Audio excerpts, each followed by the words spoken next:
Баршаңызға қайырлы күн қыздар, қалдарыңыз қалай? Сіздермен көріспегелі өте көп уақыт болды. Қалай сіздерді кәдімгідей сағынып қалыппын.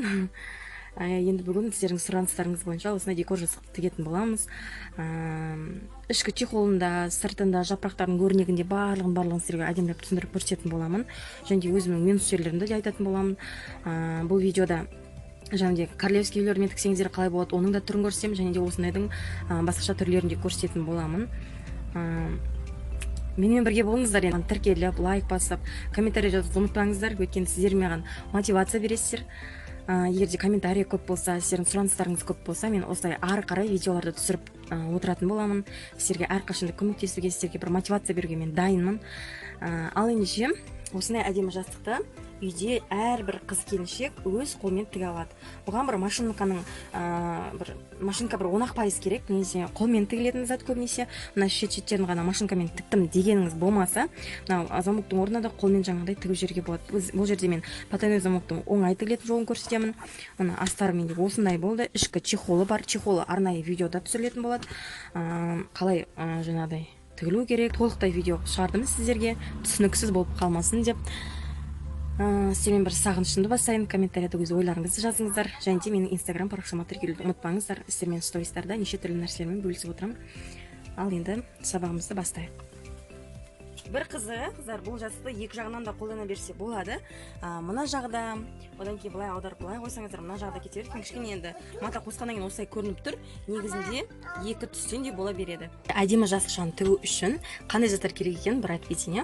Ең бірінші бізге мата керек. Негізінде мен осындай қарапайым, түсі шықпайтын, ешқандай да суреті жоқ, артық нәрсе жоқ, және ворсы шықпайтын түрік матасын алдым. Бұл негізінде көбінесе перделерге қолданады. Бұл бірақ екі матаны қосып жатырмын. Неге өткен менің бір түсті матамның шеті кішкене жетпей қалды.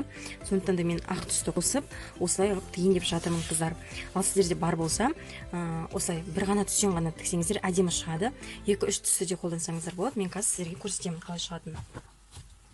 Енді қыздар, мына жерде қарасаңыздар, королевский велюрдан тіксеңіздер қалай болады. Енді қараңыздар, мына менің королевский велюрдан тіккен жастықшам. Негізінде осылай қатты тіккім келді королевский велюрдан, бірақ менің көңілімдегідей шықпады. Мұнда жақсылап қарасаңыздар, қазір мен кішкене төмен түсірейін. Бұл жерде клеткалардың орталары 4-4 сантиметр. Ал мен сіздерге қазір 3-3 сантиметр етіп көрсетемін. 3-3, 4-4 енді әркім өз қалауын алады. Егер сіздерге дәу осылай жапырақша керек болатын болса, онда осылай 4-4 болып алсаңыздар да болады қыздар. Дәл осылай шығады, яғни. Негізінде бұны велюрмен де тіксе де болады, бірақ менің көңіліме шықпай тұрған мына әдемілікті мына велюр көрсетпей тұр өзінің ворсымен. Мына жерде жасыл, ары қарай былай сары қылып, әдемі қылып жасайын ба деп екі түстен. Менде енді былай осылай шықты. Енді баға беріп кеттіңіздер қалай шыққанын, бірақ мен андай сіздерге әдемірек көріну үшін басқа матадан тігіп көрсетейін деп жатырмын қыздар. Так, бұл жерден де айтатыным осы, велюр матадан жазсаңыздар, сіздерде осындай шығады.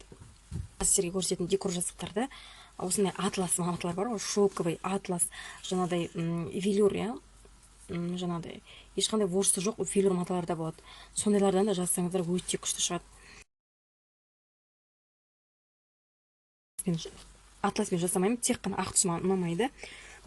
Бізге көбінесе қолмен жұмыс жасайтын болғандықтан осындай ине қажет болады. Ине, жіп, әрине қайшы, сызғыш, және де астарына мата керек. Астармен дәл осылай жасаймын деп ойлап тұрмын. Мүмкін басқа түсінде қосатын шығармын. Қазір енді оны көретін боламыз. Енді замок салғыларыңыз келсе, замок саласыздар. Замок салмай жағын үйге тігемін десеңіздер, оны қолмен де көктей салуға да болады. Және де ішіне халафайт бір, яғни синтепон салатын боламыз. Немесе осындай керек емес бір маталарды алып, майда-майда етіп қырқып алып, олардың да қиындысын салсаңыздар болады ішіне. Егер де үйге тігемін десеңіздер. Ал енді схемасы. Бұл схеманы мен телеграм каналыма салатын боламын. Ссылкасын астына қарай қалдырамын. Міндетті түрде менің каналыма жазылып, тіркелуді ұмытпаңыздар. Енді қыздар, бұл схемада қалай тігу жолы көрсетілген. Мен негізі үлкен қыса салдым, уақытым болмаған соң. Қазір енді осыны біз матаға түсіретін боламыз. Бұл жерде мен қысқаша айтып кетейін. Мына жерде 7-7 деп шеттеріне қалдырып қойдым. 7 сантиметр шетіне қалдырамыз. Басынан және аяғынан 7 сантиметр шеттеріне қалдырамыз. Өйткені олар бізге мына тігісті тіккен кезде әдем болып шығуға көмектеседі. Енді схемамызға келетін болсақ, мына қарап алсаңыздар екен, мына схема байқасаңыздар, стрелкалар, сызықтар аса қарай түсіп тұр. астыға қарай кетіп тұр, екінші сызығымыз үстіге қарай жоғары қарай көтеріліп тұр. Көріп отырсыздар, міне жоғары қарай өсіп тұр. Мынау астыға қарай, одан кейін бар тағы да астыға қарай. Енді бұл әрине осы үш ақсы қана сызып болмайды, ары қарай кете береді. Ең басты нәрсе, матаға сызған кезде матамыз қалай басталды, тура солай аяқталды. Мысалы, 1-2 клеткалардың орталары бізде 3 сантиметрден болады. Мысалы, 3 сантиметр бір клетка сызыңыз, 2 клетка сызыңыз, үшіншісі бос кетеді. Ары қарай тағы да. Одан кейін 2 сызық клеткаларымызды осылай сызықпен сызамыз, үшіншісі сызылмайды, бос кетеді. Одан кейін ары қарай тағы кетеді. Жалпы қалай басталды, солай аяқталу керек. Қазір мен сіздерге практика жөнінде қазір практика жасап сызып көрсететін боламын матама.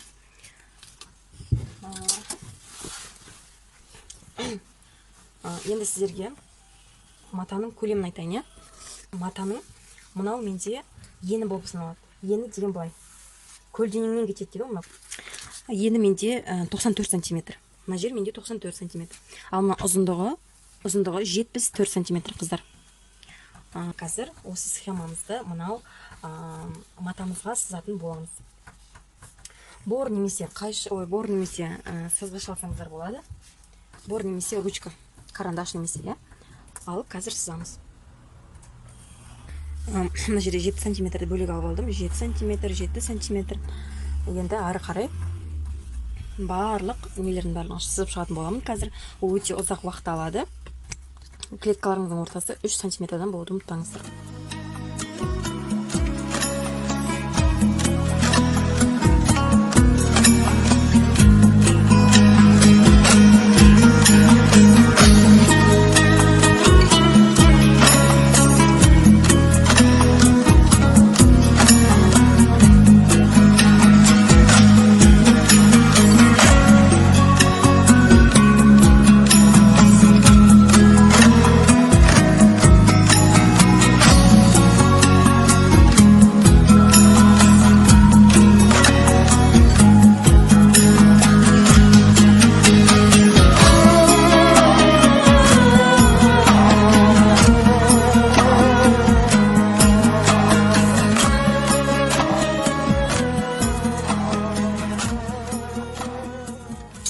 Бормен емес, сабынмен емес, ручкамен салуға кеңес беремін. Өйткені кейбір жағдайлар болады, мысалы менде сондай жағдайлар болады.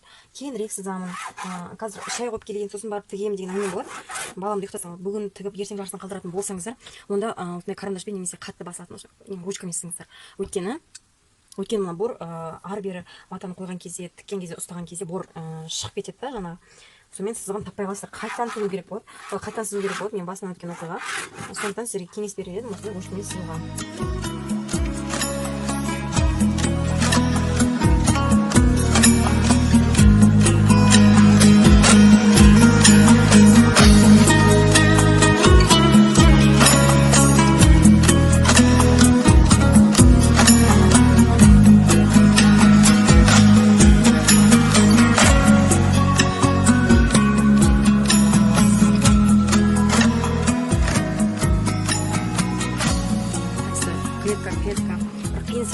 Бірақ бұның дым қиыншылығы жоқ, қыздар. Қазір мен сізге оп-оңай сызудың жолдарын көрсетемін. Енді мына схемамызды қолымызға аламыз. Қалай тұр, солай бастаймыз. Ең басындағы клеткасында ештеңе сызылмаған, міне, иә? Келесінде сызылған. Келесінде былай қиғашынан тұр. Клетка қалдырамыз. Келесі сурет былай сызылып тұр. Солай сызамыз. Енді ары қарай өте оңай. Орталарына бір клетка қалдырып отырамыз. Мына жаққа ештеңе сызбаймыз, мынаны дәл осылай қайталаймыз. Мен осылай сызып шығамын, жоқ. Ештеңе сызбаймыз, былай қалдырамыз. Сызамыз былай. Осыдан тағы да. Дәл осылай соңдай орталарын қалдырыңыздар, міндетті түрде, қыздар. Сызған кезде байқап сызыңыздар, жаңағыдай бос қалатын жерлер сызылып кетсе, сіздің суретіңіз дұрыс шықпайды. Одан кейін енді мынаның жанына, мына жерде клеткаға біз уже сызып қойдық та, мынаны сызып қойдық. Яғни жанына ештеңе сызылмайды. Мына жерде сызылған клетка, бұл жерге ештеңе сызылмайды. Ары қарай кетеміз. Дәл осылай ортасына бір клетка тор көз қалдырып отырып, ары қарай осылай сызамыз. Жол қалады ғой. Бір жол тікпейміз. Бір жол ештеңе сызбаймыз. Бір жол жаңағыдай артық қалу керек, бос қалу керек. Келесі жолға сызамыз. Келесі жол бізде қалай тұр. Бұл жерде анықтап қарап алыңыздар. Біріншісі сызылмаған, екіншісі керісінше сызылып тұр. Мына жерде біз былай сыздық қой. Енді мына жерде біз оны былай сызамыз. Керісінше былай қарап тұру керек бір-біріне. бір клетка қалдырамыз. Суретке қарап отырып, енді ары қарай бір клетка қалдырамыз, осылай жасаймыз. Бір клетка тағы да, бір клетка тағы, бір клеткадан әрбір клетка арасын қалдырып отырамыз. Енді келесі сызық бізге былай қиғашына сызылып тұр міне. Мен енді сызығыма мән бере қойып сурет алғандай салып жатырмын ғой, кәдімгідей бастырып, иә. Енді мына жерде уже кішкене көрінбей жатыр, иә. Тіккен кезде мына сызықтар көріну керек болады. Енді тағы да бір жол қалдырамыз, ештеңе сызбаймыз. Үшінші жағы, мына бірінші жағын қайталайық. Мына 1, 2, 3, 4, 5, 6. Түсінесіздер ме, қыздар? Айырмашылығы осы екі ақ жолда. Мына жағы басқаша сызылған, мына жағы керісінше. Үшінші жолды сызатын болсаңыздар, қайттан мына жаққа келесіздер. Төртінші жол қайттан мына сызыққа келесіздер. Мынаны негізінде дәптерге жай ғана көрсетіп отырамын ғой сіздерге. Қазір тағы да сіз көрсете салайын, иә. Мына жолды бітірдік. Енді қайтадан мына торды бірінші көзді қайталаймыз. Ортаңғы жолға ештеңе сызбаймыз, ортаңғы жол тиіспейміз, ашық тұрады. Келесі жол бір клетка қалдырамыз, мынаны қайталаймыз. Енді бір клетка қалдырамыз, мына жақты қайталаймыз. Міне қалай сызылып тұр, дәл осылай сызамыз.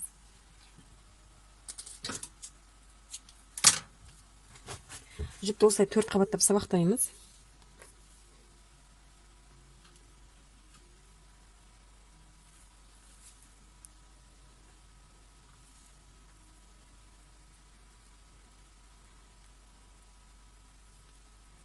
Енді қыздар, мына жерге бір назар аудара кетейік.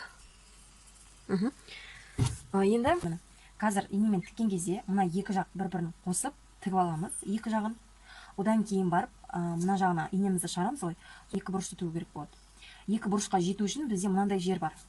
Ол жерді біз жібімізді қалдырып кетеміз. Қаттырақ қылып тікпеңіздер, қаттырақ қылсаңыздар жиырылып қалады қыздар. Сондықтан мына екі жақты былай бүріп тігіп алғаннан кейін бір-біріне қос. Сосын барып мына жаққа кәдімгідей мына жердің 3 сантиметр ма? 3 сантиметр жіпті қалдырып кетеміз. Одан кейін барып мына жақты қосамыз. Мына екі жақты қосып болғаннан кейін мына жаққа жету үшін тағы да бізге жіпті қалдырып кету керек болады. Одан келіп мына жаққа сразу мынаны тігіп кете алмаймыз. Өйткені бүрісіп қалады, сондықтан жіпті қалдырып кетеміз. Сосын барып екі жақты тігеміз. Жіпті қалдырып кетеміз, екі жақты тігіп аламыз. Жіпті қалдырамыз, екі жақ бұрышын бір-біріне тігіп аламыз. Енді қазір сіздерге жасап көрсетемін. Міне. Инеміз алдында буып жасықтың тіккен жастығымда түсінбей қалған жандар бар екен. Білмеймін, егер уақытым болып жатса, қайтадан түсіруге тырысамын. Буып жастықты көрмегендер болса көріңіздер. Мен қазір ссылкасын қалдырып кетемін, қыздар. Міне, мына жаққа ілдік, мынау біздің сызығымыздың бас жағына ілеміз жібімізді. Ілдік, енді тартамыз. Тартқанда олар осылай жиырылады. Жиырылу керек. Мына жақта жаңа сыздық қой, мына жақта да бізде сызылып тұр. Екі жаққа сызығын бір-біріне қосып тағы тігеміз. Бұл не үшін? Сөгітіліп кетпес үшін, қыздар. Міне. Бізде екі бұрышы бір-біріне жиырыла бастады. Енді бұны нетеміз? Төреміз. Байлаймыз бұны. Мен осылай байлай саламын. Міне. Тігілді, байланылды. Енді бізге келесі мына жақ бар ғой, мына сызығымызға жету үшін мына жақты аттап өту керек болады. Енді мына жіпімізді мына жақ бұрышына қарай кіргіземіз инемізді. Міне. Инемізді кіргіземіз, ештеңе жасамаймыз, қыздар, тартпаймыз. Бұны дәл осылай тұра береді.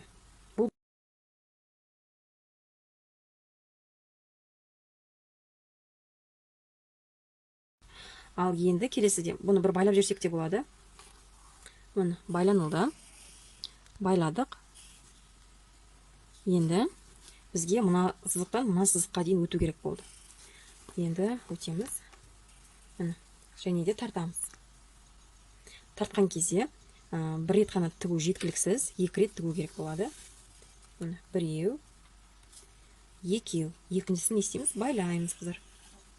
Кейін барып мына жақ бұрышына инеміз қадаймыз. Қададық. Ол осылай тұра береді, қыздар. Ештеңе жасамаймыз. Бір рет байлап кетеміз. Байламасақ, қазір мен сіздерге байламай көрсетейін.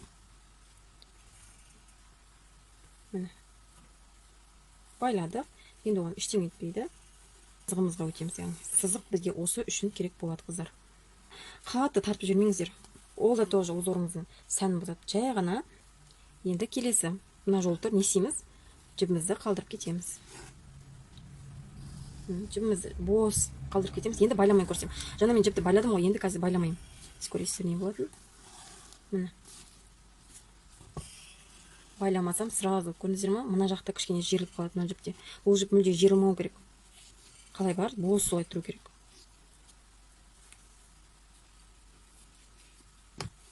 міне бір рет тіктік, екіншісін не істейміз, екіншісін тағы тігеміз және байлаймыз.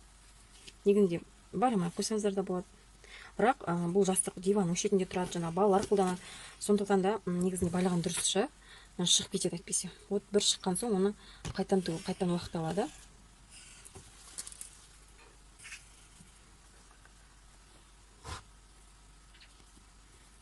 Міне дәл осылай. Міне енді келесі сызыққа өту үшін жіп қалдырамыз. Жіпті байламай қояйық енді. Енді мына сызықта тұрмыз, енді мына жаққа қарай, мына сызыққа қарай жылжу керек болады. Жылжимыз және не істейміз, бір-біріне қосып тігеміз. Жалпы бұл тігуде ұзақ уақыт алады. Мен негізі бұрында үйде тігуші едім, естеріңізде болса. Қазір енді дала болған соң жолдасым жаңағыдай үйден қуып жіберді деп қалжыңдаймын ба. Үйден шынымен қуып жіберді, далада отыр, далаға деп далама жасап берді. Жолдасым үлкен рахмет. Енді қазір далаға өзімше офис ашып, алып далада тігіп отырмын. Мына жер енді қатты ыстық болып тұр. Мінекей. Енді мен бұдан былай далада тігетін боламын. Балаларым ұйықтап жатқанда тігіп жатырмын. Сіздерге көрсете салайын деп осы жастықты. Мен инстаграм парақшама тіркеліп қойыңыздар, қыздар. Мен инстаграмда күшті лайфхактар айтамын. Кейде не істеген, мен сіздермен әңгімелесем, сіздерге көрсетемін жасап жатқан дүниемді. Мен сіздерді инстаграм парақшамда күтемін. Мен жалпы тігіп жатқан түсінікті болса, комментарияға жаза кетіңіздерші. Түсінікті немесе түсініксіз деп, иә, сіздердің кері байланысты болса, ол маған үлкен мотивация береді, қыздар. Бір нәрсе көрсеткен ұнайды өзіме, сондықтан осы айналысып жатырмын. Және сіздердің әрбір жазған комментарияңыздың барлығын оқимын мен, барлығын лайк қойып қоямын, сұрақтар қойыңыздар, мен жауап беремін сіздерге. Жалпы бір-бірімізбен как дос ретінде аралассақ деген ой бар. Өйткені декреттегі аналар түсінеді. Біреумен араласқым келеді ғой жалпы. Мен де сіздермен араласқым келеді. Мені осылай жалғастырамыз, қыздар. Түсінікті болып жатырған шығар. Түсініксіз болса, видеоны қайтадан қосып, ең басынан бастап мен қалай тігуді бастадым, тура солай соны қайталап көрсеңіздер, негізінде түсінікті болады. Қазір мен сіздерге теріс қаратып, узорын көрсететін боламын. Бізде қыздар сіздер осылай узоры шығып келе жатырса, өте дұрыс. Жалпы узор мына бос жер бар ғой, мына бір клетканы қалдырып өттік қой, ештеңе тікпей, біреуін қалдырып өттік, иә. Міне осы бос клеткалардан сіздерде жапырақ узор шығады. Ал қазір бізде дәл осылай шығып тұр. Мінекей. Мінекей қыздар, қараңыздар, мен ең басында осындай көк жіппен тіктім, одан кейін ақ жіппен тіктім. Негізінде тігістеріңіз осылай шығу керек, мына зигзаг тәріздес. Бізде жапырақтың бір ғана бөлігі. Енді мына жақтың барлығын тіккен кезде мына матамыз ұзын болып тұр ғой қазір, ол жиырылады. Сол үшін біз ұзын мата аламыз. Қындап қарасаңыздар, мына жерде ақ жіппен тігілгенім көрініп қалады міне. Басқа жіптің көрініп тұрғанын қаламасаңыздар, қыздар, матаңыз қандай, тура сондай жіпті алып тіккендеріңіз дұрыс болады. Мен енді бар ұқсайтын жібім осы болды, сондықтан осыны алып тігіп жатырмын. Жаңа екінші рядты, екінші жақты тігіп жатқанда мен көрсетпедім, өйткені түсінікті деп ойладым. Міне екінші жақ біз жаңа мына жақтан бастадық қой, екіншісінде айырмашылығы тек мына жақтан ғана бастап, тура жаңағыдай тігіп шығамыз, қыздар. Іске сәт, енді соңына дейін тігіп шығуымыз керек. Мінекей қыздар, біздің жасымыздың жапырақтары, өрнегі осылай шықты. Енді ары қарай бітуімізге кішкене ғана аз ғана уақыт қалды. Қазір мына жерлердің барлығын шығарамыз. Осылай болып қалай тұр, дәл солай қалдырамыз. Енді қарасаңыздар, бұл жер бізде төрт бұрышты емес. Бұл жер бізде қисығынан кеткен, иә. Осы жерін алып, тура қылып қойып, қалған артық жерлерін қырқып тастайтын боламыз.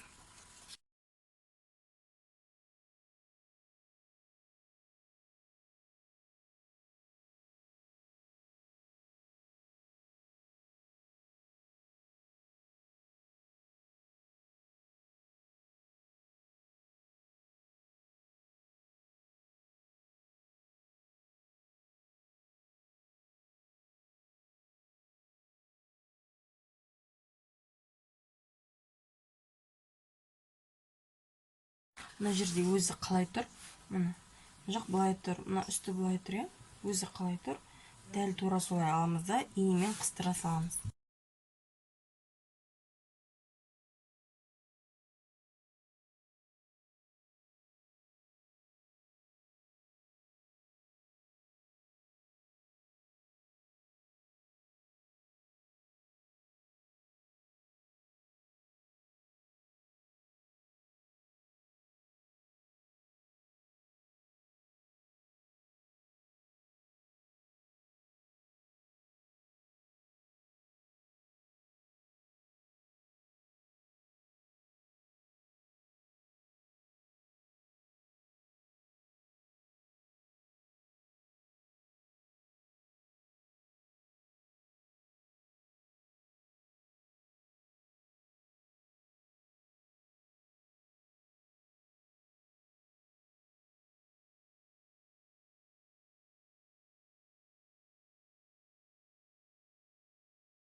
менде ені 54 сантиметр, ұзындығы менде 50 сантиметр болды.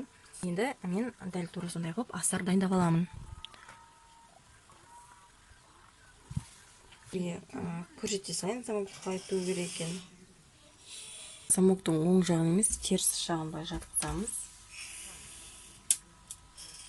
Сосын барып, мына бір жақ бетін замокпен жаңағыдай потайной замок тігетін лапкамызбен тігіп жүргізіп шығамыз. Ашып тіксеңіз де болады, жауып тіксеңіз де болады.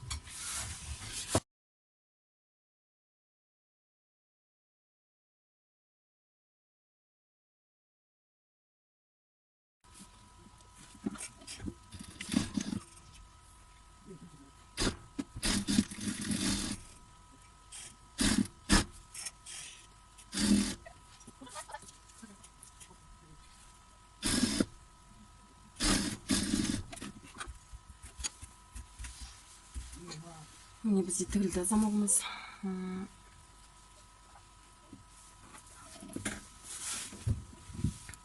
Мына қыздар, бізде замок тігілді.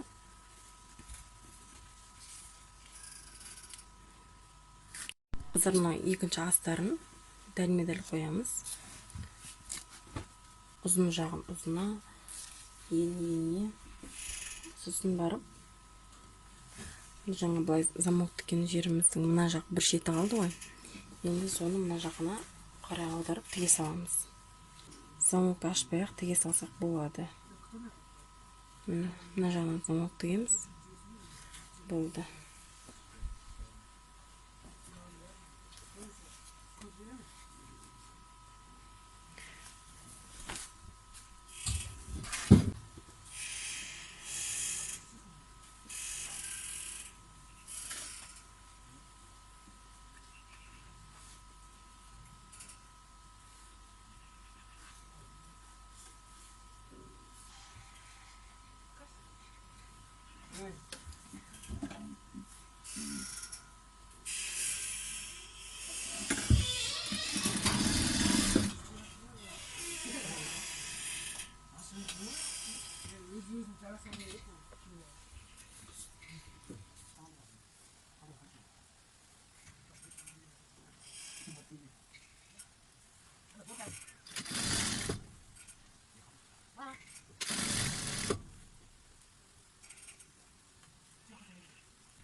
Қыздар, енді мына замокты тігіп болғаннан кейін мынандай шеттер қалып қалады.